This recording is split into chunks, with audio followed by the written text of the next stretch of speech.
jemaat Tuhan. Selamat sore. Kita akan siapkan hati kita untuk memulai dari kita di sore hari ini.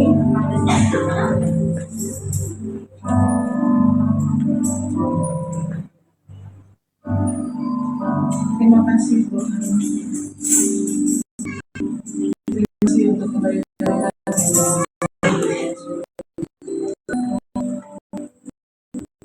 bisa hari ini.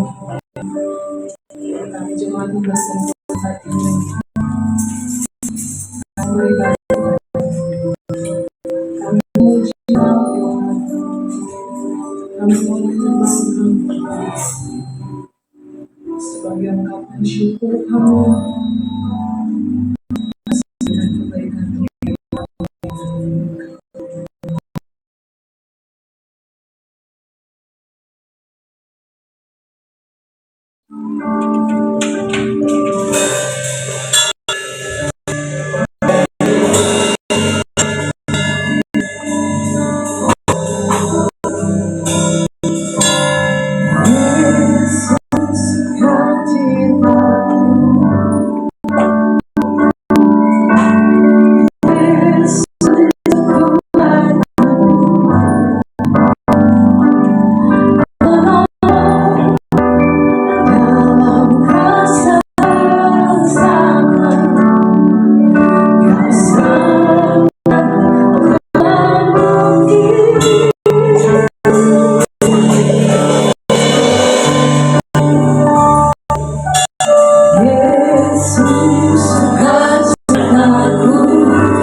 Tuhan, bersyukurlah senantiasa.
menjadikan Engkau Allah yang sebagai pusat di dalam kehidupan kami Tuhan.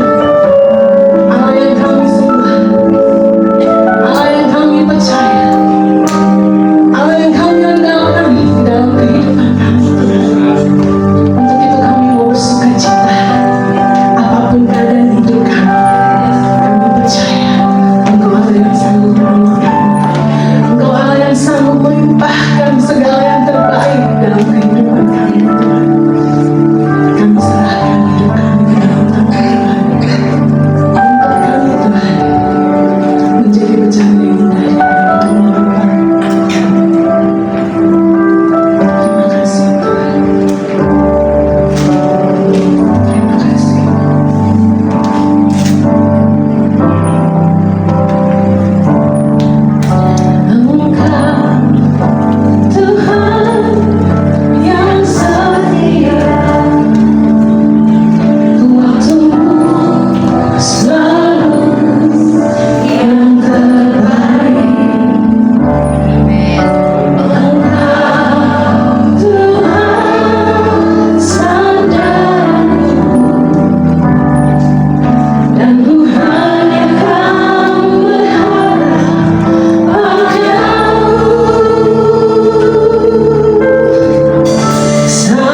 satu-satunya sumber kekuatan kami, satu-satunya sumber pertolongan kami.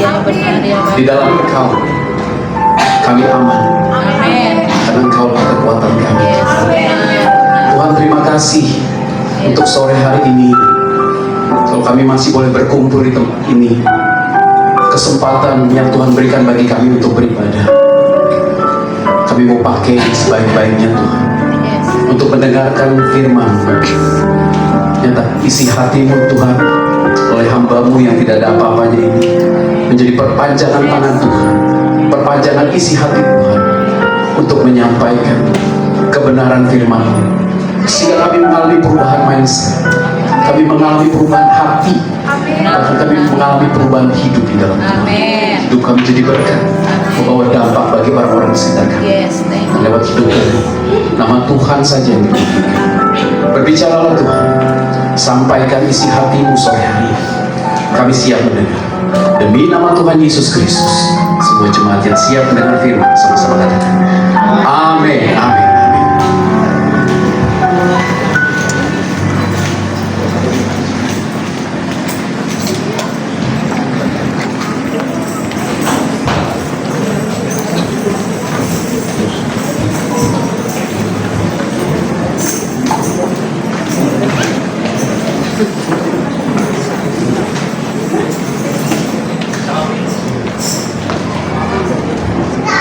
Baik, shalom, selamat sore jemaat yang terkasih dalam Tuhan. Jadi shalom, apa kabarnya sore hari ini? Puji nama Tuhan, saya bersyukur, saya senang sekali saya bisa kembali hadir di tengah-tengah jemaat yang terkasih. Thank you untuk Pak Gem buat kesempatannya dan seluruh rekan-rekan pekerja di tempat ini. Sudah cukup lama kita nggak bertemu, dan saya percaya kita semua di dalam perlindungan Tuhan. Amin. Maafkan saya tadi saya agak sedikit terlambat karena memang ada urusan tadi di Rocky sebentar sampai kena macet di jalan. Jakarta selalu begitu macet. Jadi memang tadi agak tersendat di jalan. Nah, baik jemaat Tuhan yang terkasih, tema bulan ini kita masuk ke dalam tema keluarga. Tema keluarga. Jadi kita akan lebih banyak berbicara tentang keluarga sore hari ini. Dan kalau teman-teman yang atau jemaat yang suka dengan subtema, saya memberikan subtema hari ini adalah happiness is homemade. Ada yang tahu artinya happiness is homemade? Kalau ibu-ibu yang suka bikin kue di rumah itu homemade.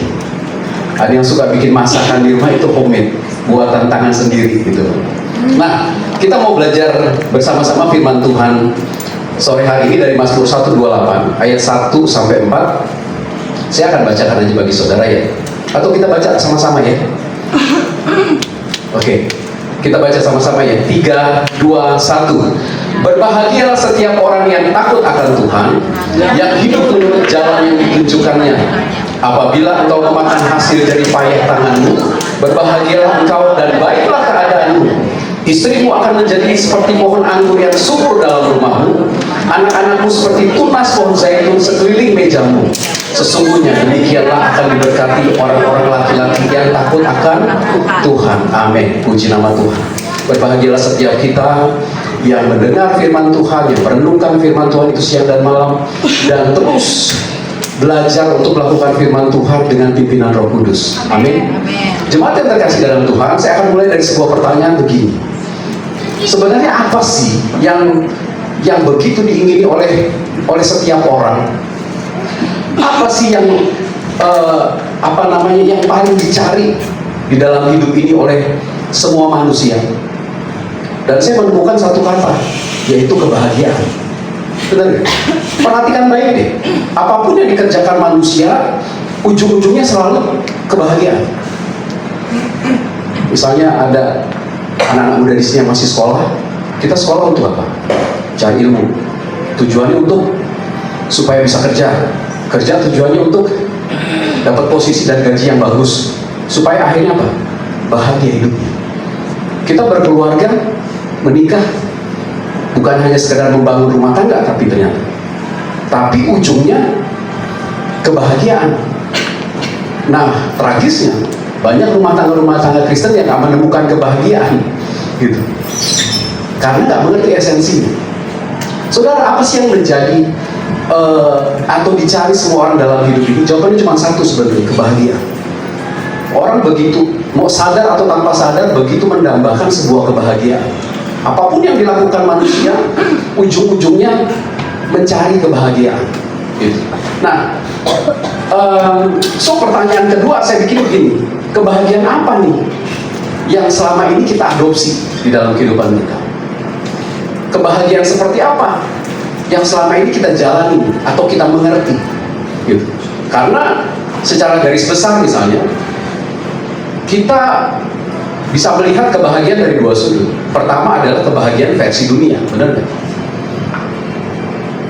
Dan yang kedua adalah versi Alkitab. Nah, kebahagiaan seperti apa yang mau kita hidupi? Ini menjadi satu hal yang sangat mengerikan ketika kita nggak mengerti tentang esensi kebahagiaan yang sesungguhnya. Karena kita ini hidup di dalam dunia yang semakin hari semakin mengerikan, kalau saya bilang, semakin menyesatkan.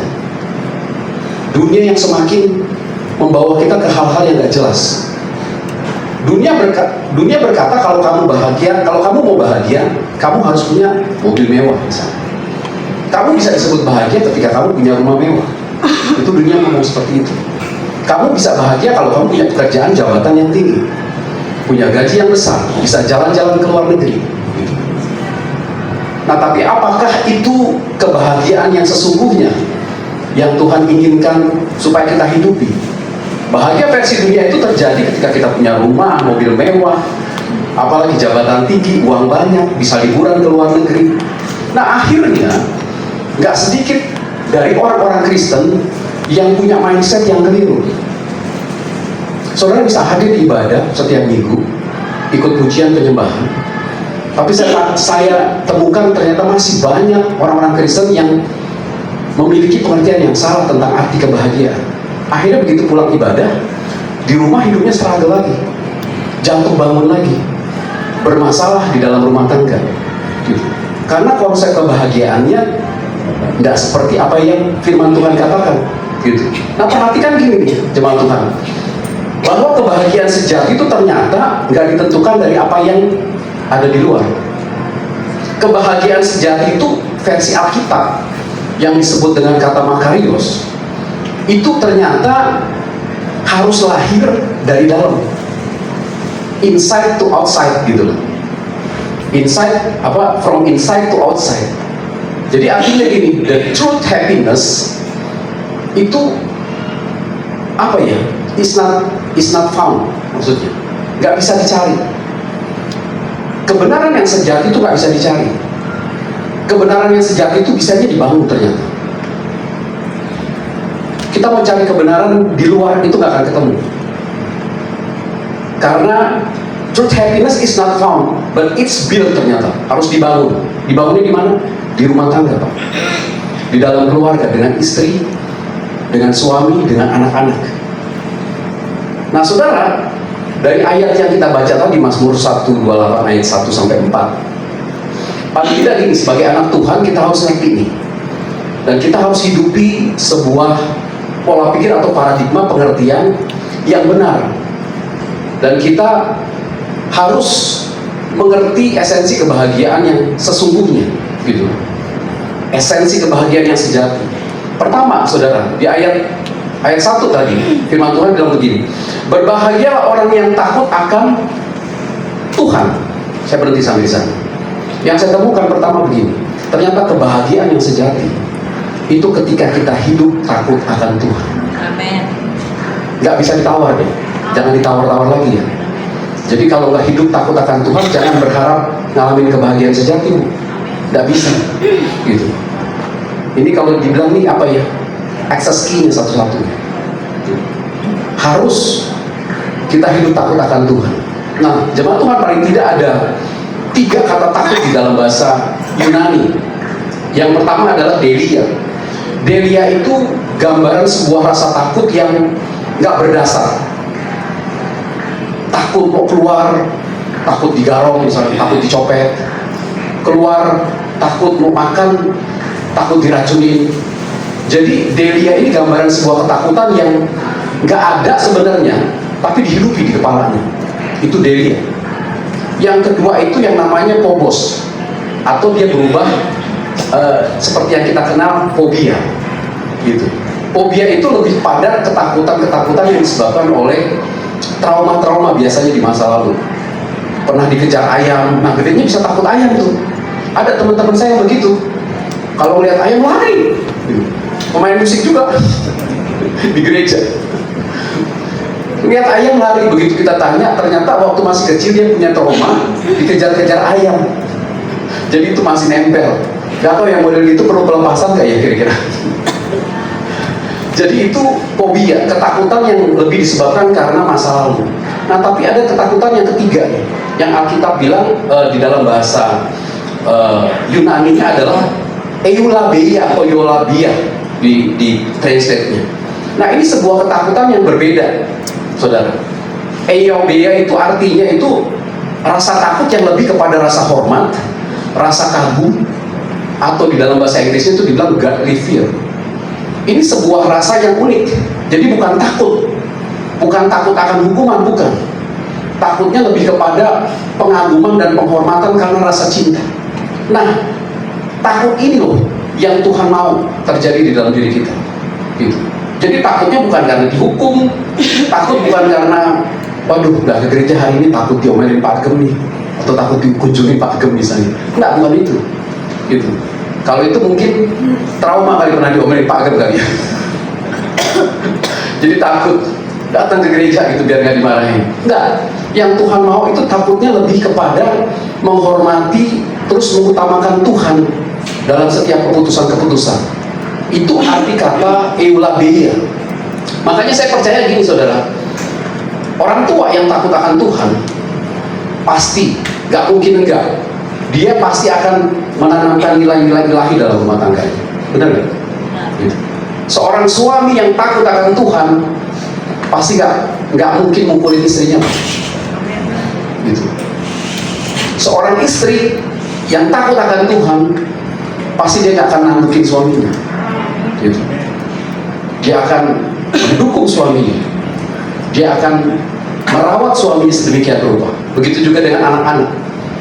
Anak-anak yang takut akan Tuhan, bahkan di ayat selanjutnya bilang bahwa mereka seperti pohon zaitun, gitu. Nah, saudara, saya percaya kebahagiaan di dalam keluarga itu dimulai harus dengan sebuah pengertian, yaitu rasa takut akan Tuhan, bukan dari hal-hal di luar kita. Itu yang pertama. Jadi poin yang pertama yang saya mau sampaikan adalah, kalau kita mau mengalami kebahagiaan yang sejati, mau tidak mau, kita harus hidup takut akan Tuhan. Yang kedua, Alkitab bilang di ayat kedua, apabila engkau memakan hasil jerih payah tanganmu, dia bilang apa? Berbahagialah engkau dan baiklah keadaanmu. Yang kedua, saya bilang gini, kebahagiaan sejati itu terjadi ketika kita menikmati hasil jerih payah tangan kita nih dengan ucapan syukur.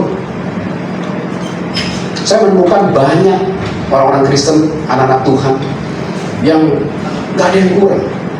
Pekerjaannya bagus, gajinya besar, tapi ternyata ada yang miss nih. Ternyata dia gak mengucap syukur atas apa yang didapat. Makanya Kolose 3 ayat 17 boleh ditampilkan. Kolose 3 ayat 17 bilang gini, dan segala sesuatu yang apa? Kamu lakukan dengan perkataan atau perbuatan, lakukanlah semuanya itu dalam nama Tuhan Yesus sambil apa? Mengucap syukur. Nah, oleh sebab itu pentingnya anak-anak Tuhan punya rasa cukup nih. Ketika kita mau belajar atau punya rasa cukup, itu akan menghasilkan satu ucapan syukur. Yang buat seringkali orang nggak puas itu adalah yang nggak pernah merasa cukup. Makanya firman Tuhan bilang, cukupkanlah dirimu dengan apa yang ada padamu. Itu cukup. Kalau firman Tuhan bilang cukup, pasti cukup. Gitu. Yang perlu dibenerin standar kita, bukan firman Tuhannya. Oh, ini nggak cukup Pak, firman Tuhan bilang cukup. Kalau kita gali lagi, mungkin kita boros, suka belanja, atau memakai uang-uang kita untuk hal-hal yang nggak penting. Teman-teman, jemaat jemaat Tuhan, yang kedua, kalau kita mau mengalami kebahagiaan yang sejati, kita harus menikmati setiap pekerjaan kita dengan ucapan syukur. Firman Tuhan bilang, lakukan semuanya itu dalam nama Tuhan Yesus sambil mengucap syukur oleh Dia kepada Allah Bapa kita. Sebab itu pentingnya kita sebagai anak-anak Tuhan punya rasa cukup. Rasa cukup itu yang menghasilkan ucapan syukur. Ibrani 13 ayat 5 juga jelas berkata apa? Coba. Dan segala sesuatu yang kamu lakukan dengan perkataan, Ibrani 5. Ibrani. Ayat 3 ayat 17. Dan segala sesuatu yang kamu sama. Ibrani 13 ayat 5. Jangan kamu menjadi hamba uang dan cukupkanlah dirimu dengan apa yang ada padamu. Jadi saudara, kita harus belajar untuk bersyukur. Rasa kurang itu selalu menimbulkan efek yang rusak, bukan hanya bagi kita sendiri ternyata, tapi bagi keluarga kita, bagi istri kita, bagi suami kita, bahkan bagi anak-anak kita. Jadi saya seringkali melihat begini, keluarga-keluarga yang hidupnya sederhana, bukan orang kaya, tapi saya lihat hidupnya penuh dengan ucapan syukur. Itu beda, Pak. Beda, mereka lebih bahagia loh dari orang-orang kaya yang saya lihat pakai Mercy, rumahnya mewah di Pondok Indah, tapi kok hidupnya apa ya, kayaknya berat banget gitu. Ternyata saya temukan salah satu kuncinya adalah mereka sering mengucap syukur. Even mereka makan nasi sama garam aja, Pak, kalau disertai dengan ucapan syukur itu rasanya asik ya Pak Gemit. Saya sih belum pernah makan nasi sama garam, takut darah tinggi soalnya. Saudara, yang kedua, mengucap syukur. Nah, ucapan syukur itu datangnya dari sini. Pertanyaannya, kapan kita bisa mengucap syukur kalau nggak ada masalah terjadi? Ucapan syukur itu keluar ketika ada masalah. Gitu. Tuhan mau melihat nilai ucapan syukur kita ketika kita dapat masalah. Ketika saudara diizinkan sakit sama Tuhan misalnya, apakah kita masih bisa mengucap syukur? Nilai kita terlihat dari situ. Ketika kita gagal sekolah anak-anak misalnya, apakah kita masih bisa mengucap syukur? Ketika di rumah sudah gak ada makanan, gak ada beras, apakah kita masih bisa mengucap syukur? Saudara, ketika kita hidup dengan pengucapan syukur, rasanya beban seberat apapun menjadi ringan ya. Benar gak? Karena the power of ucapan syukur, waduh, itu saya dengan istri seringkali praktekin di rumah. Kadang-kadang kita buat sesuatu yang ujungnya ini salah nih. Suami istri kan seringkali begitu kan. Misalnya beli barang nih di mall nih, beli barang, udah sepakat. Gak taunya begitu dipakai barangnya cepat rusak. Udah mulai ada yang ngomong, iya tadi sih kamu yang nyuruh begini. Nggak, akhirnya kita ucap syukur aja deh. Kita kan tadi udah sepakat mau beli gitu. Nah, ketika kita ucap syukur, udah kerusakan dari barang itu gak jadi masalah lagi buat kita. Bahkan kita kehilangan uang nggak sedikit juga, it's okay gitu loh. Toh kita nggak jadi miskin karena itu, kita nggak mati karena itu. Justru dengan ucapan syukur itu ada satu kekuatan baru yang timbul di dalam diri kita. Amin. Keluarga yang hidup sederhana tapi pengucapan syukur, saya memperhatikan akan lebih berbahagia daripada keluarga-keluarga yang kaya tapi hidupnya dipenuhi komplain gitu, dipenuhi pertengkaran. Itu yang terjadi, saudara. Jadi yang kedua, kebahagiaan itu bukan soal banyaknya harta, bukan soal hebatnya kita punya kedudukan, tapi soal berapa kita mengucap syukur. Dan ucapan syukur itu harus lahir dari dalam. Ucapan syukur itu terjadi ketika masalah itu timbul. Nah, mau nggak kita membuat sebuah ucapan syukur di dalam setiap masalah-masalah yang kita hadapi? Yang ketiga, saudara, firman Tuhan bilang ini, istrimu seperti pohon anggur yang subur, anak-anakmu seperti apa? Tunas zaitun. Jemaat Tuhan, yang ketiga, kebahagiaan yang sejati itu terjadi, atau kebahagiaan yang hakiki itu terjadi ketika kasih di dalam rumah tangga itu kita hidupi. Ini yang seringkali hilang di dalam rumah tangga dari banyak orang-orang percaya. Gitu. Kita tahu ada kasih eros, ada kasih storge, ada kasih apalagi philia, gitu. Tapi Paulus pernah ngomong gini, di atas kasih itu, di atas kasih storge kita, kasih philia kita, kasih eros kita, itu kasih yang terbatas. Kasih kita terbatas, Pak. Kasih kita terbatas dengan jarak. Saat saya jauh dengan istri saya, kasih saya dibatasi dengan jarak. Gak bisa selalu telepon dia misalnya gitu. Kasih kita dibatasi dengan kondisi-kondisi. Kadang-kadang begitu kita bete, kita sulit ngasih istri. Bener nggak suami-suami? Kalau lagi capek pulang kerja, tiba-tiba istri udah aduh, itu berat. Kasih kita itu seringkali dibatasi oleh karakter-karakter pribadi. Jadi kasih kita itu penuh batasan. Makanya Paulus di dalam Kolose berapa itu dia bilang gini, di atas semua kasih kita yang terbatas itu, kenakan kasih agape. Gitu. Mengenakan itu di dalam bahasa aslinya tuh endino atau endo, seperti saya pakai baju saya lepas saya pakai lagi. Itu mengenakan. Nah jemaat Tuhan bayangin kalau hari ini jemaat Tuhan datang ke sini lupa pakai baju, saya percaya pasti saudara akan pulang. Atau enggak usah pakai baju deh, pakai celana aja atau pakai sendal, pasti akan pulang. Gitu. Nah endino atau endo itu mengenakan. Jadi kasih Kristus itu harus dikenakan tiap hari. Bapak-bapak yang belum sanggup atau gagal mengasihi istrinya hari ini, don't worry Pak, kenakan lagi Pak. Gitu. Ibu-ibu, para istri yang masih suka sundul-sundul suami, belum berhasil untuk tunduk dan hormat kepada suami, don't worry Bu, jangan patah semangat, ciayo, belajar untuk pakai lagi kasih Kristus itu. Anak-anak yang mungkin orang tuanya cerewet, yang mungkin orang tuanya nggak mengerti keadaan kita sebagai anak-anak, jangan patah semangat, belajar lagi untuk mengenakan kasih. Nah ketika kita mengenakan kasih agape itu yang Paulus bilang gini, dia akan mengikat dan akan mempersatukan, gitu, mempersatukan semua kasih-kasih kita yang terbatas itu. Oleh sebab itu, yang ketiga, kebahagiaan yang hakiki itu terjadi ketika kita ngerti bahwa kasih itu harusnya dari sini. Nah seringkali masalah yang saya temukan di dalam pembinaan BPN, saya salah satu tim yang dipercayakan Pak Agam untuk BPN juga di sana, dan saya menemukan satu kasus, banyak kasus Pak, bahwa mereka ternyata nggak mengerti tentang hal ini. Jadi begitu kita tanya, kamu nikah mau ngapain? Ya supaya bahagia Kak. Gitu. Jadi mereka mencari kebahagiaan ternyata di dalam pernikahan. Padahal konsep pernikahan Kristen tidak begitu.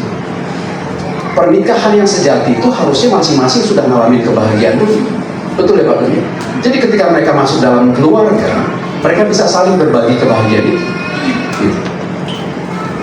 Nah akhirnya banyak pasangan-pasangan atau suami istri yang begitu menikah, waduh kaget lihat karakter aslinya. Aduh ampun deh, ternyata Pak dia suka kentut sembarangan. Pak ternyata dia suka buang kos kaki, lempar sana lempar sini.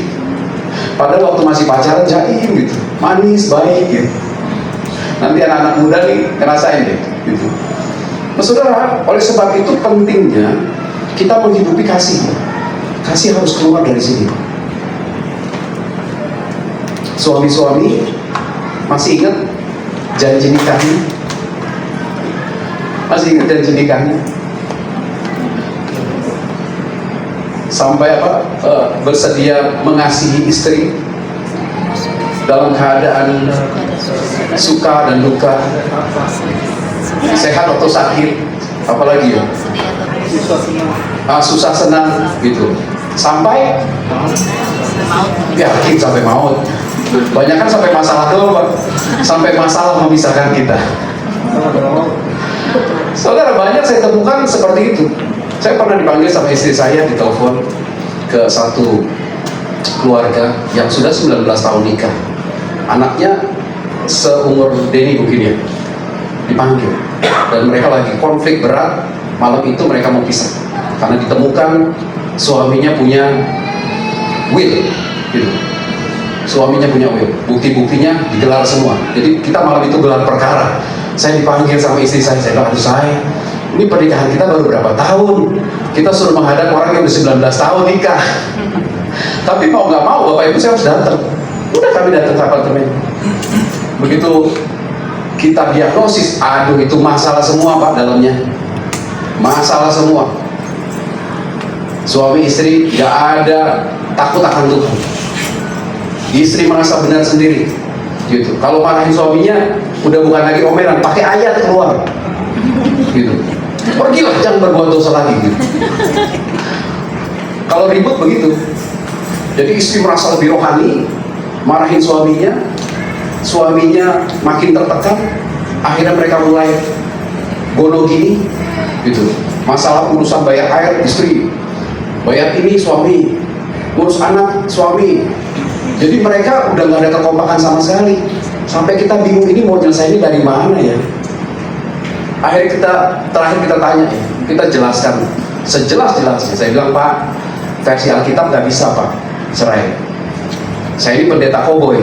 Saya bilang gini, kalau bapak dan ibu cerai, konsekuensinya gak boleh kawin lagi. Alkitab bilang gitu kan, lu cerai, gak boleh kawin lagi, gitu. Kalau memang keputusan mereka. Tapi yang kedua, balikan Pak, mulai lagi dari nol. Gitu. Akhirnya saya lihat ada ketimpangan saat itu. Istrinya itu sebenarnya sudah luluh saat itu, dan dia bilang, saya masih mau Dre untuk balik, gini. Begitu saya tanya suaminya, mentok Pak, karena sudah mungkin terikat dengan willnya itu. Jadi udah, saya nggak berlama-lama riak.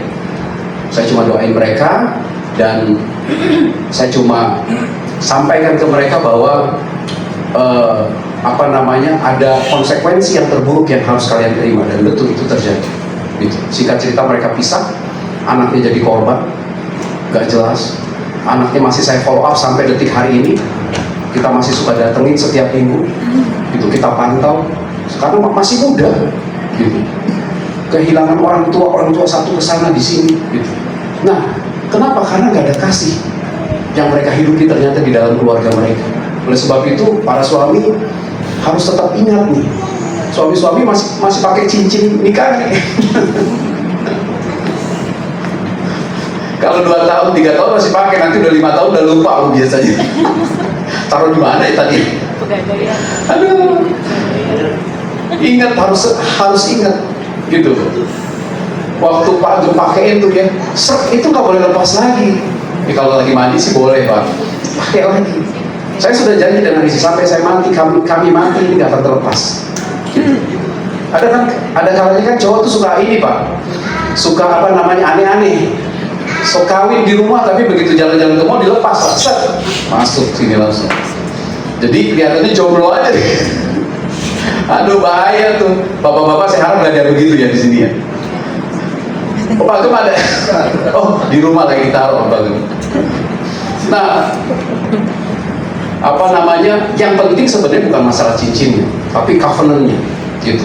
Dan covenant itu nggak bisa dibohongi. Orang suami istri yang punya covenant itu mereka pasti kasihnya begitu mengikat, gitu. Bahkan Amsal bilang kayak maut, gitu. Jadi itu yang terjadi. Suami-suami harus ingat janji nikah, dan istri-istri juga harus ingat janji pernikahannya, gitu. Saya nama ini bersedia untuk menikahi misalnya, terus bersedia menemani sepanjang kehidupan, baik sakit maupun sehat, kaya maupun miskin, gitu. Sampai mau memisahkan Pak, jangan sampai masalah. Banyak pasangan-pasangan Kristen, rumah tangga Kristen nggak sampai mau memisahkan. Begitu nikah 5 tahun kelihatan nggak cocok, aduh gue salah pilih pasangan, gitu. Langsung datang ke seseorang yang bersekutu dengan dia untuk memisahkan, gitu. Nah ini nggak boleh terjadi saudara. Jadi harus diingat. Saya percaya ketika orang tua memupuk anak-anaknya dengan kasih, firman Tuhan ini akan terjadi. istri mereka itu akan jadi seperti, dibilangnya apa tadi? Seperti pohon anggur. Pohon anggur itu berbicara tentang apa sih? Keindahan. Anggur itu berbicara tentang kebahagiaan, sukacita, gitu. Bapak-bapak yang mengasihi istrinya dengan sepenuh hati, istrimu akan jadi seperti pohon anggur, Pak. Gitu. Bahkan Amsal mencatatkan, yang suaminya dikenal di pintu-pintu gerbang, gitu kan. Karena siapa? Ada istrinya. Ada istri yang mensupport. Dan saya merasain banget, saudara, ketika kami nggak sedikit ngalamin konflik. 7-8 tahun kami menikah, wow, luar biasa. Saya dan istri saya itu dari background yang berbeda. Saya hidup, tinggal di rumah bersama dengan keluarga. Dan rumah saya itu 24 jam terbuka, saudara. Karena kakak-kakak adik saya kan banyak yang cowok kan. Jadi mereka kalau keluar rumah, Dek, jangan kunci pintu ya. Udah, nggak dikunci, nanti pulang jam 3 pagi, jam 4 pagi. Bahkan tukang somai itu bisa masuk rumah, ngobrol di rumah. Nah, sedangkan istri saya, dia 25 tahun sudah datang ke Jakarta ngekos. Saudara tahu ya, anak-anak kos itu bawa kunci kan, keluar masuk pintu dikunci, gitu. Saya dari keluarga yang merdeka, pintu terbuka 24 jam, gitu. Kadang parkir motor sembarangan, karena memang satu sisi saya mengerti keadaan daerah saya itu cukup aman. Waktu awal-awal saya punya motor, saya tinggal motor saya, malamnya, pagi-paginya saya kaget, saya lupa masukin motor, saya lari ke depan. Tahu gak yang terjadi? Motor saya dipindahin ke dalam sama tetangga. Itu saking amannya. Kalau sekarang udah jangan tanya. Gitu. Nah, begitu ketemu dengan istri saya yang biasa keluar masuk dikunci, ngalamin tinggal di rumah gak dikunci, berantem. Itu berantemnya bisa berhari-hari. Bener ya saya? Itu yang terjadi, saudara. Dan bagaimana kami harus belajar tentang saling mengasihi. Nah, pada akhirnya kami mengerti bahwa ternyata pernikahan itu satu hal yang mengasyikkan gitu, ketika kita mengerti esensinya. Dan sekarang 7-8 tahun ini kita udah kayak Enci Ade nih. Kalau jalan udah kayak temen aja gitu loh. Kita bisa jalan makan bareng, kita bisa camping bareng, kita bisa hangout bareng gitu. Kadang-kadang kehujanan, dorong motor, ban meledak di jalan, kita dorong sama-sama. Itu satu hal yang asik banget buat saya ketika kita mau belajar. Jadi ketika saya ngalamin gesekan dengan istri saya akhirnya, tadinya saya punya sifat lebih kepada lu salah lu gitu, ini salah kamu. Tapi akhirnya keadaan-keadaan itu nggak membuat keluarga saya lebih baik, nggak membuat pernikahan saya lebih baik, malah lebih parah. Tapi ketika saya belajar tentang, oh iya, revival starts with me gitu. Perubahan harus dari diri saya dulu ya. Saya mulai balikin keadaan. Dan kita sama-sama begitu sekarang. Jadi ketika ada masalah terjadi, tadi saya salah apa ya? Saya banyak lebih kontemplasi gitu. Jadi buat kami ini sekarang, kalau ada kesalahan-kesalahan, kita udah gak lihat lagi siapa yang salah. Kalaupun saya lihat istri saya salah, saya datangin dia, saya yang minta maaf. Demikian juga istri saya ini. Kalau dia lihat saya salah, dia nggak segan-segan untuk datengin saya dan bilang, sorry ya, tadi aku emosi. Dan saudara tahu nggak, itu masalah langsung nyes, langsung melt begitu aja, gitu. Karena ada kasih. Di dalam kasih ada pengampunan. Di dalam pengampunan ada pemulihan. Makanya bapak, ibu, suami, istri, termasuk anak-anak kita di sini belajar untuk hidupin kasih agape. Kasih agape itu bukan berbicara apa yang orang kasih ke kita, seberapa besar orang kasih ke kita, enggak. Kasih agape itu dia nggak peduli orang mau berterima kasih sama kita kayak enggak, kayak kita udah pelayanan masih dijelek-jelekin. Kasih agape itu nggak mikirin itu, gitu. Dia akan tetap konsisten. Kasih agape itu gambaran Yesus yang disalib itu, bahkan sampai dia dibunuh, dia aniaya sedemikian rupa gitu. Yesus bilang, ampuni mereka.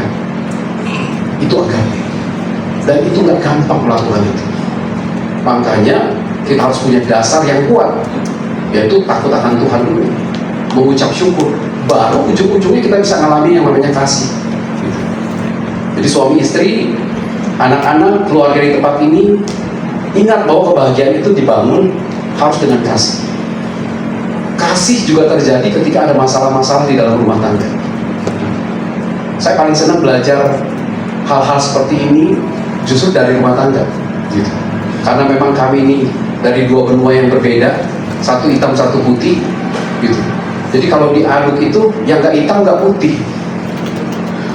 Saya hitam, dia putih. Ada bagian-bagian kami yang blend. Hitam putih jadinya apa ya? Abu-abu. Abu-abu. Abu-abu. Tapi ada yang bagiannya saya tetap hitam, dia tetap putih.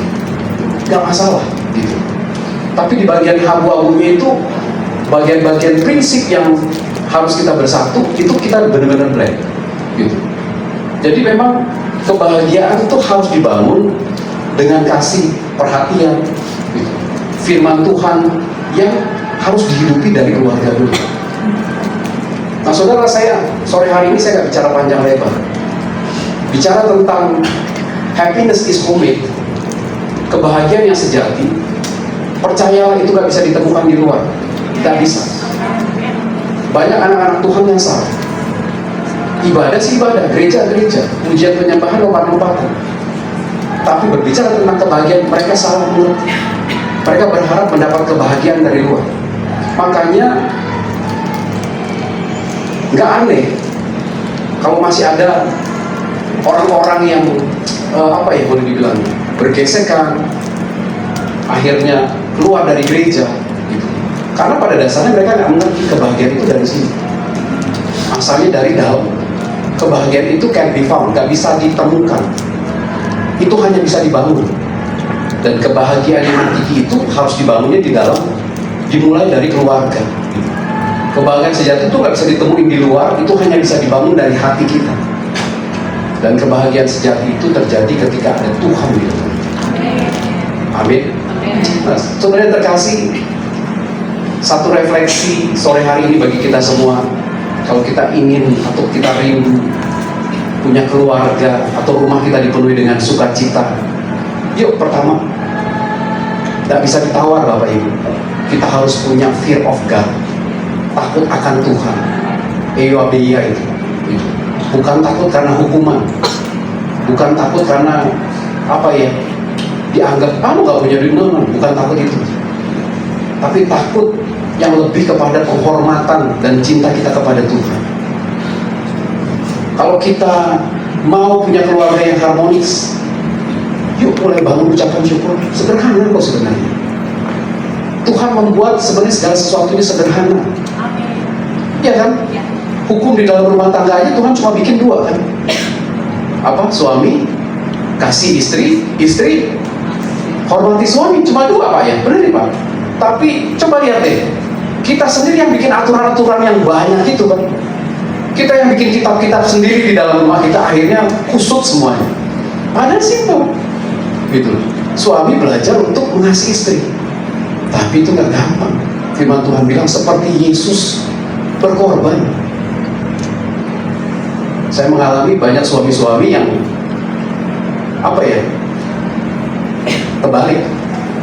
kebalikannya, gitu. Termasuk yang takut istri.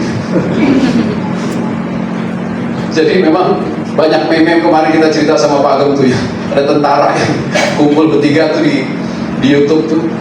Ayo kita gini. Kita ngomong ya, Pak? 1, 2, 3. Kami tidak takut ini. Takut langsung. Tentaranya satu. Jadi saudara, kalau kita mau punya keluarga yang harmonis, bangun dengan kasih. Hidupi ucapan syukur, simpel, sederhana. Walaupun prakteknya berat, tapi belajar untuk mengucap syukur ya. Ada begitu banyak alasan untuk kita nggak mengucap syukur dalam keluarga. Seringkali kami ngalamin konflik-konflik, perbedaan-perbedaan dengan istri. Ada banyak alasan dari Tuhan, kondisi, gitu. Tapi firman Tuhan itu mengucap syukur. Ketika kita menghidupi sebuah kehidupan yang penuh dengan ucapan syukur, itu akan membuat rumah tangga kita itu jadi adem, damai. Masalah-masalah yang seringkali terjadi itu karena kita berusaha untuk merubah pasangan kita, atau kebalikannya pasangan berusaha untuk mengubah kita. Akhirnya nggak ketemu nih. Gitu. Padahal yang Tuhan mau, kita sama-sama ngalamin Tuhan dulu. Takut akan Tuhan dulu masing-masing. Menghidupi ucapan syukur dulu. Baru di dalam rumah tangga kita bisa saling berbagi kebahagiaan. Gitu. Baru tercapai yang namanya happiness, the truth of happiness itu. Kebenaran atau kebahagiaan yang sejati. Saya berpikir atau saya melihat tidak ada rumah tangga yang sempurna. Tidak ada. Mungkin cuma kita lihat di sinetron-sinetron aja sih, gitu. Yang ada kayak pangeran sama putri gitu jalan. Di kehidupannya, di real time nggak ada, gitu. Nggak ada yang sempurna, gitu. Tapi di dalam rumah tangga itu ketidaksempurnaan itu jadi sempurna. Ketika kita mau belajar untuk takut Tuhan. Ketika kita mau belajar untuk mengucap syukur atas setiap pekerjaan kita, mau sedikit mau banyak mengucap syukur itu. Ketika kita hidupin kasih, dan semua itu adanya di sini, adanya di dalam rumah. Dimulainya harus dari rumah. Gitu. Kadang-kadang mungkin kita gesekan dengan bukan dengan istri anak tapi dengan mertua. Ada yang begitu ya. Kemarin saya sempat anterin mertua berobat ke Malai 1 minggu di sana. Itu kesempatan, malah saya bikin dari satu kesempatan karena mama mertua kakinya sudah lemah, ada penyempitan ini ya, syarat kejepit. Jadi dia udah bisa jalan, pakai kursi roda. Begitu sampai bandara Soekarno-Hatta, ya ampun itu rodanya copot pak, karetnya copot, jadi tinggal peleknya doang. Waduh, sementara yang ikut cewek-cewek semua. Padahal menurut kakaknya Rika itu rodanya baru beli, tapi ternyata karena mungkin sudah lama nggak dipakai jadi lapuk. Begitu didorong itu rodanya keluar sendiri. Jadi 1 minggu kami di sana, itu saya dorong-dorong kursi roda berisi kok krek.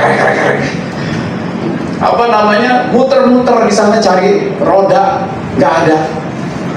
Tanya ke satu toko, ada sih pak, tapi 2 minggu lagi, wah nggak mungkin, gitu. Jadi saya lihat karena yang berangkat cewek-cewek semua kan, ya udah kesempatan saya pakai. Ayo mah duduk, saya dorong. Di bandara, jalan-jalan, makan, gitu. Nah, kalau saya pikir-pikir lagi, ngapain gue berat-berat dorong-dorong si mama ya, gitu loh. Padahal ada anak-anaknya kan cewek gitu. Tapi saya senang melakukan itu karena buat saya pernikahan itu bukan hanya saya yang menikah dengan dia, saya menikah dengan keluarganya juga. Gitu. Jadi sebagaimana saya men-treat istri saya juga men-treat keluarga seperti itu.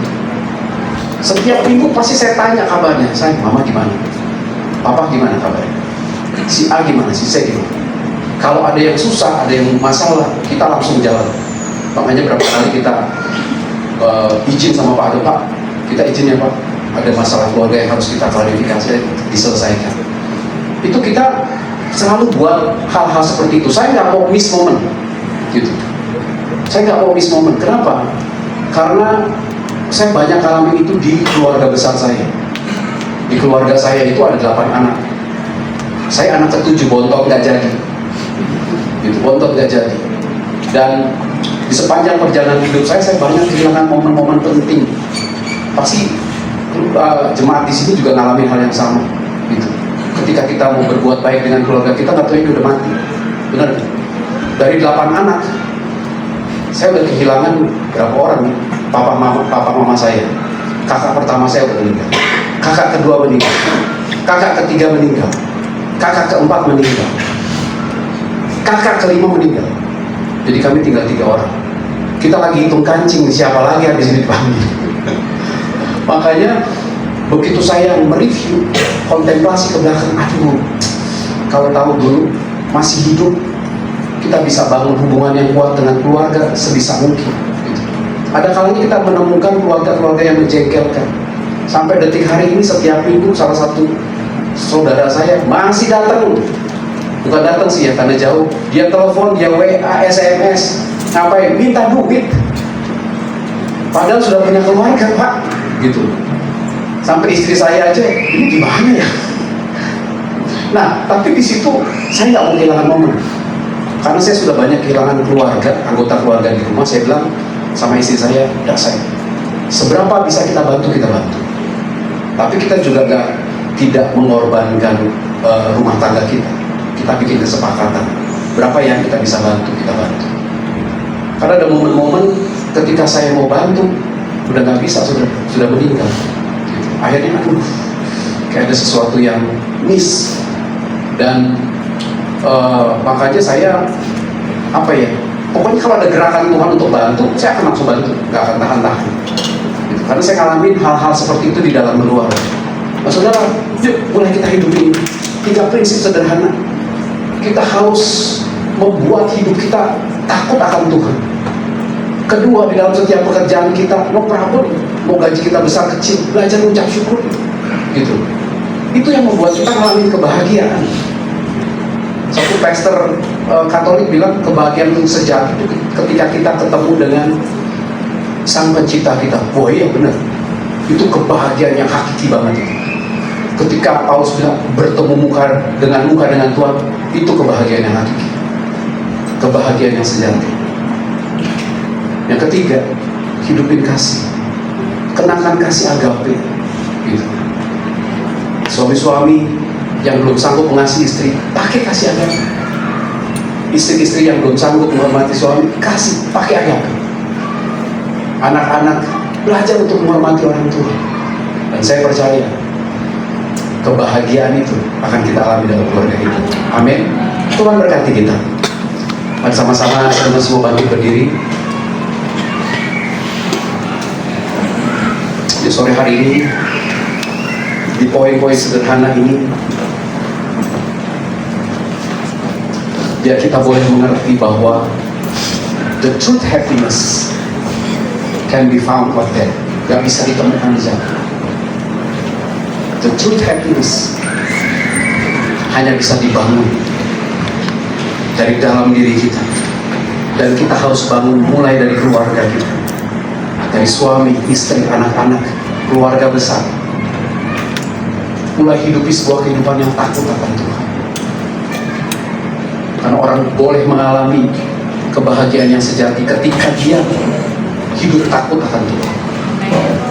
Apapun keadaan Tuhan engkau hari ini yang Tuhan izinkan terjadi, belajar mengucap syukur. Ketika engkau boleh mengucap syukur akan kondisi rumah tanggamu, akan istri, suami, anak-anakmu, maka akan timbul kebahagiaan sejati dari dalam diri. Semuanya yang Tuhan izinkan terjadi baik adanya. Mulai hidupi kasih dalam setiap kehidupan kita. Tuhan, hamba-Mu sudah selesai menyampaikan isi hati-Mu sore hari ini. Biar setiap firman yang kami dengar, kami mau tangkap Tuhan. Kami mau belajar hidupi di dalam Tuhan.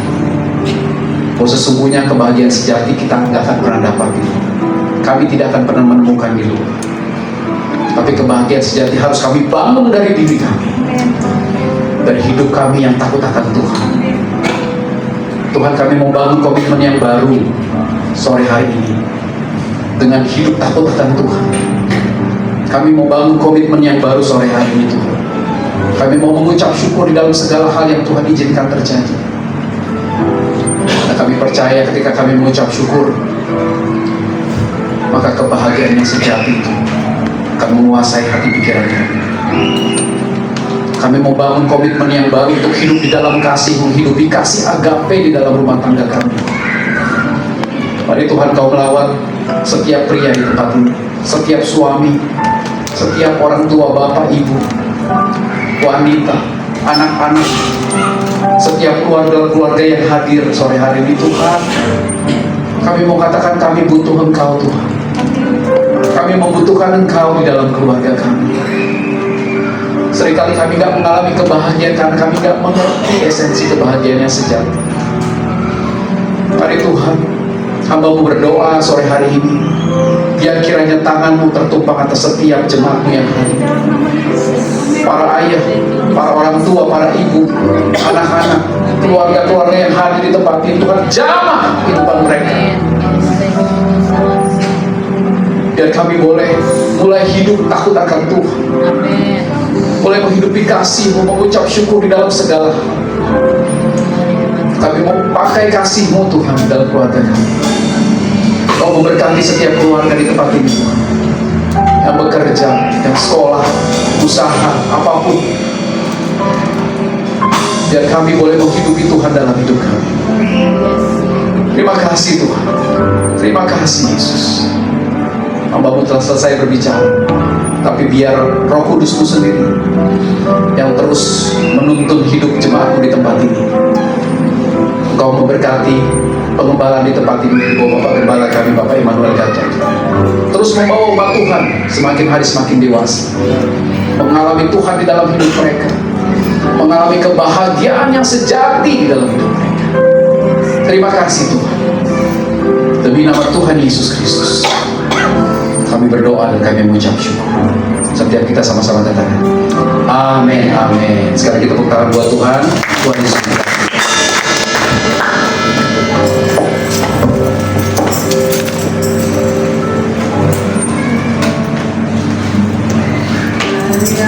Pujilah nama Tuhan.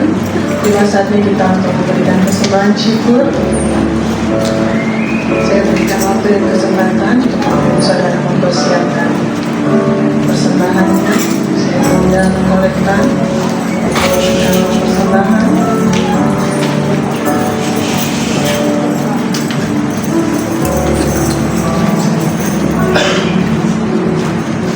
Jika sudah mempersiapkan persembahannya, mari sama-sama kita tundukkan kepala, kita berdoa. Kami mengucap syukur dan berterima kasih Tuhan untuk firman-Mu yang telah kami dengarkan sore hari ini, Bapa. Kami mau untuk memperlakukan firman-Mu yang telah kami dengarkan hari ini, Bapa. Dan kami rindu untuk bisa menghidupi firman-Mu di dalam kehidupan kami, Tuhan. Untuk itu kami meminta pimpinan Roh Kudus-Mu yang senantiasa menjadi penolong, penuntun, yang memampukan kami untuk bisa memperlakukan firman-Mu di dalam kehidupan kami dari hari lepas hari, Tuhan. Terima kasih Tuhan. Kami berdoa bagi hamba-Mu yang sudah membawakan firman Tuhan bagi kami sore hari ini, Bapa. Tuhan boleh pakai Kau Andre lebih lagi dalam pelayanan Tuhan. Biarlah Kau Andre bisa menjadi contoh, bisa menjadi teladan bagi keluarga, bagi jemaat, bagi sesama. Berkati Kau Andre bersama keluarga, di dalam pekerjaan, di dalam usaha, di dalam pelayanan. Nama Tuhan dipermuliakan di dalam kehidupan Tuhan. Dan saat sore hari ini kami akan memberikan persembahan syukur kami bagi Engkau, bagi pekerjaan di tempat ini ya Bapa, karena Engkau telah terlebih dahulu memberikan yang terbaik dalam kehidupan kami Bapa. Terima kasih Tuhan. Kami memberikan persembahan kami dengan hati yang penuh mengucapkan syukur, dan dalam tangan-Mu kami berdoa. Haleluya.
kita berdoa.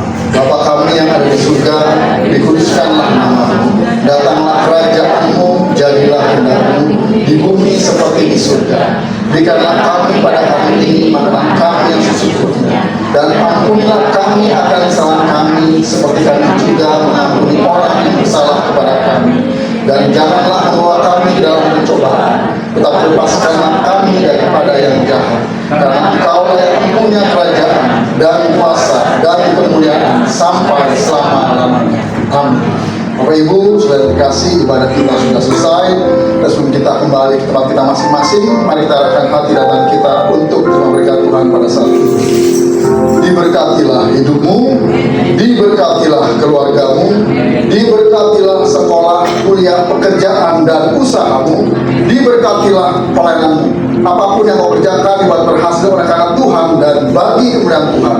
Anugerah yang melimpah dari Bapa di surga, kasih setia dari Tuhan kita Yesus Kristus, serta persekutuan yang manis, pertolongan, penghiburan, kekuatan, serta pimpinan dari Allah Roh Kudus kiranya menyertai kita hari ini sampai Tuhan Yesus datang untuk kedua kalinya.